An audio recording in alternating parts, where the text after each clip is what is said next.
અમદાવાદમાં વારંવાર આરટીઓના સર્વરમાં કોઈક ને કોઈક પ્રોબ્લેમ થતા હોય છે, જેને કારણે અરજદારો ધક્કા ખાવા મજબૂર બને છે.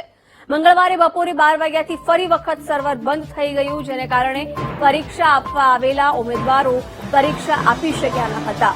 ગઈકાલે પરીક્ષા ન આપી શકનાર ઉમેદવારોએ આજે ફરી એપોઇન્ટમેન્ટ લઈ પરીક્ષા આપવા આવવું પડ્યું હતું.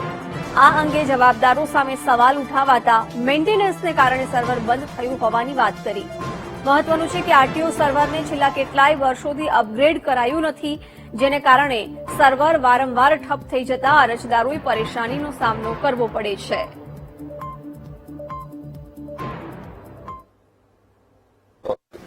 ગઈકાલે બપોરે 12 થી 4 માં સારથીનું સર્વર અંડર મેન્ટેનન્સ હતું. સ્ક્રીન ઉપર અંડર મેન્ટેનન્સનો મેસેજ આવતો હતો ને પછી સાંજે 4 વાગે સર્વર ચાલુ થઈ ગયું હતું ને પછી જે લોકો હાજર હતા એ તમામને લાયસન્સ ઇસ્યુ કરી દેવામાં આવેલા હતા ને આજે સવારથી પણ સર્વર બરાબર ચાલે છે. કેટલા કલાકમાં કેટલા લાયસન્સ ઇસ્યુ કરવામાં આવે છે?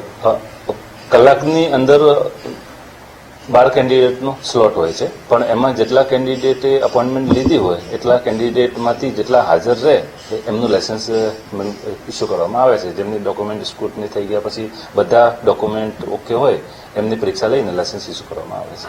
અત્યારે એકદમ પ્રોપરલી કામ કરે છે. કાલે બધાને ધક્કો પડેલો હતો, બટ આજે ધક્કો નહીં પડ્યો. આજે બરોબર કામ કરે છે. પાસ થઈ ગઈ. મારા 15 માંથી 12 માર્ક્સ આવેલા.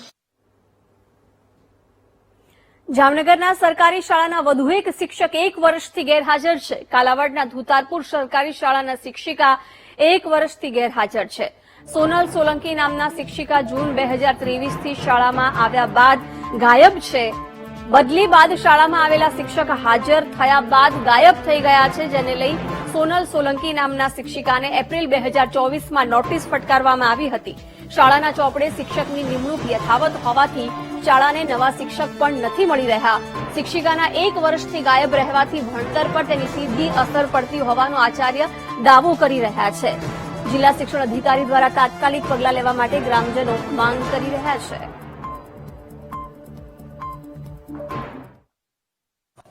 આજરોજ અમારા ધોતારપુર તાલુકા શાળાની અંદર 1 વર્ષથી કોઈ સોનલબેન કરીને કોઈ શિક્ષક 23/6 હાજર થયા હતા. 23/6/23 એ પછી અમારા સ્કૂલના આચાર્યએ અમને જાણ કરી હતી. એ પછી 3-4 મહિના કે હજી શિક્ષક હજી હાજર નથી થયા.